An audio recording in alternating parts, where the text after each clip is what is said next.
you still don't have that guy yet. But I tell people all the time, like, if I find him, if he finds me, the Lord makes it happen tomorrow, I'm gonna be awesomely grateful, and I'm gonna go for it. But if it's 10 years down the road, I'm gonna still be awesomely grateful 10 years down the road. It's just a perspective shift that you have to realize, all right, there's a partner out there that's running a race. We're running in 2 lanes, and at some point in this race, it's gonna be so integral for us to cross paths. And that's when the Lord's gonna plan for us to just journey the rest of it together, when he knows, that's gonna be the right time to get the sidekick, you know? So it's just changing that perspective and just being open with the fact that the Lord knows exactly who you want to spend the rest of your entire life with. And I think staying in that headspace of like, all right, God, protect me from the, it's not even protection really, it's just keep me wrapped up in your heart so that I can see exactly who it is that you're preparing for me down the road. Protect me from the tools. That's a good point too. I can't say that I haven't been there. You gotta find out, girls. You gotta find out one way or the other. That was an amazing answer. That was so good. Thanks. Especially for someone that's in it currently right now. Because it's one thing to say it after you've been married, you know. You're like, trust me, it's gonna be awesome. But it's like in the middle, you're kind of like, this is really hard. And how do you really have hope in the middle when you're wanting something, you know? Yeah, and it's also like, as hard as it is, it's like that being content where you are. I'm like, all right, God, if this is where I'm at, I'm going, show me all the places that you have set up on this path that are supposed to be meant for like incredible joy and incredible contentedness. Like, I want to find that. I want to go for that. I want to go hard in that. And I'm going to be, if I'm going to get married, it might be like 50 more years that I'm married. So why not live the 10 by myself? Really good. Yes, honey. That's on that. So good. Can I say something? Yeah, absolutely. Danny Silk says you don't attract what you want, you attract who you are. So the best thing for single girls to do while they're single is to become the type of person that they want to actually attract. So instead of trying to find the right guy, who's somebody who will complete me? No, it doesn't work that way. How can I become the type of person to attract the man at the level that I want to be? Because you attract who you are. Your jankiness is gonna attract their jankiness, and your goal is gonna attract their goal. Truth. Stank attracts stank.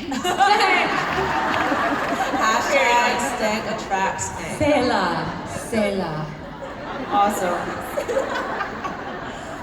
We're going to dive into some other questions too that we're trying to gauge. We want to hit issues that we feel are really pertinent to this generation, this culture, but with still being aware that there's younger ones too. So moms too, if you feel like this is too much for your little ones, please feel free to go for it. You won't be looked at negatively. So, Krista, I want to ask you this one. We actually got a question from a 14-year-old, and she was saying that she's struggling mentally at this point with whether she's attracted to girls or guys, and she feels like she has temptation to girls, but does that mean she's a lesbian or bisexual? And she's just trying to kind of figure that out, and I just thought that you would. That's great. Give that question to me, because I tell everything, right? So, remember how I said last night you can't be sexually abused and not have some sort of sexual dysfunction? So, my whole life, my fantasy life was where the problem was. And shame had turned my body on at the age of about 2.5, 3. You know, guys, we're created to be sexual beings. So you turning on sexually is actually not a sin. It's the way God created your body to work. But it had been turned on by shame, so shame was the only thing that could get me turned on. So my fantasy life as a little girl was very perverted, and it had to be abusive, or it had to be wrong, or it had to be bad. And even when I got married, guys, you drag your issues into marriage. That's what I'm saying. Become the best version of yourself. Because I thought marriage was going to fix all of my issues, my sexual issues. Apparently, no. It just escalates all of them. So when I actually walked down the altar with Luke, and we were going to rip each other's clothes off in the days and weeks beforehand, and then all of a sudden my body shut down on my wedding night. Nothing worked, because the only thing that could turn me on was shame. And holiness and purity couldn't turn me on because I had wired in my thinking for so long shame was the only thing that I was made for. To the point where when I was young, all of a sudden I started fantasizing about being with girls. Going, this is disgusting. Oh, I feel so ashamed, but this turned me on. Or I'd see it in a movie, you know, it's everywhere now. I'd see two girls kissing, I'd be like, I'm so turned on right now. Why is that? What is happening to me? And what the Holy Spirit, I'm going to talk about this in the next session, about listening to your heart without shame, because when I started doing that, and even in marriage, even in the past year, when the fantasies would come on and I would go, this turns me on, I'd go, okay, heart, what are you trying to tell me right now? I'm going to go into you without shame. And Holy Spirit goes, oh, Krista, you fantasizing about women? This is what your heart is trying to tell you. You did not get the feminine nurture you needed as a young girl.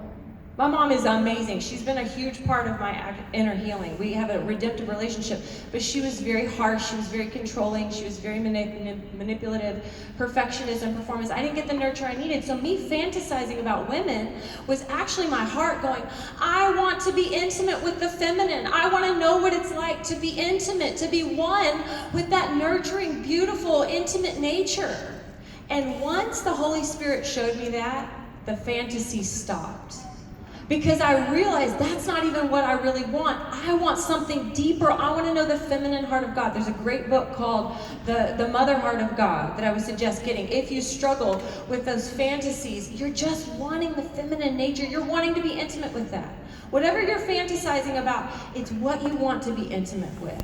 So I would say that to you, you know, right now it's everywhere. You know, the gay issue is the big issue right now. And I would just say, start to go into your heart without shame and go, heart, what do you really want? What are you trying to tell me? And I'll talk more about that in the next session. Thank you, Krista. It's one of those